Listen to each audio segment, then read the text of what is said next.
Welcome to another episode in my world famous, very handheld and very low budget video series where I use Ludo pieces to illustrate how to route incoming calls in a contact center to agents who then help the callers. As I always say, contact centers are busy places, so when you call a contact center, you very often end up in a queue while you wait for an agent to become available to help you. You know that you can have primary agents who the system will always send calls to, provided they're available. And then you can have secondary agents who the system will only consider if there are no available primary agents. For example, because the primary agents are busy talking with callers. But you can also have something called standby agents. Standby agents can automatically be triggered to work in the queue, but only if certain conditions are met.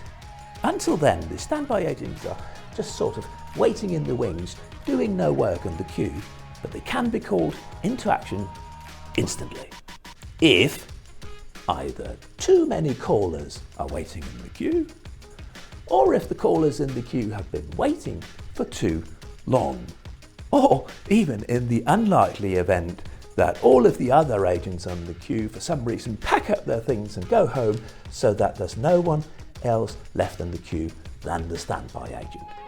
So let's see if this principle works with our Ludo pieces.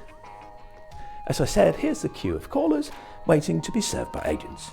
Two of the agents are primary and one of the agents is secondary. All of those agents, primary and secondary, they're busy talking with callers. That's why they're red.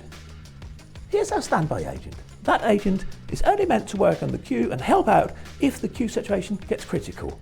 But what defines if the situation is critical or not? The answer is a threshold. So I'll add a threshold to this queue. That threshold determines how many callers must ideally be waiting in the queue. If that threshold is exceeded, we'll have too many callers waiting in the queue. That will not be acceptable, and that will automatically trigger our standby agent to come in and help out on the queue. And guess what? The threshold will now be exceeded. Two more callers arrive and we are now over the threshold. That's not acceptable. We've got so many callers waiting that our standby agent is now called into action. When a standby agent is called into action, that agent automatically becomes a primary agent.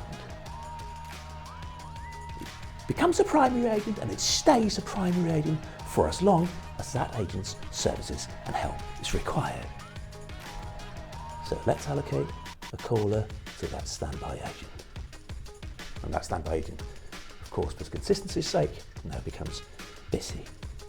Now we just used the threshold, that was a number of callers related one, but we could equally well have used a time related threshold.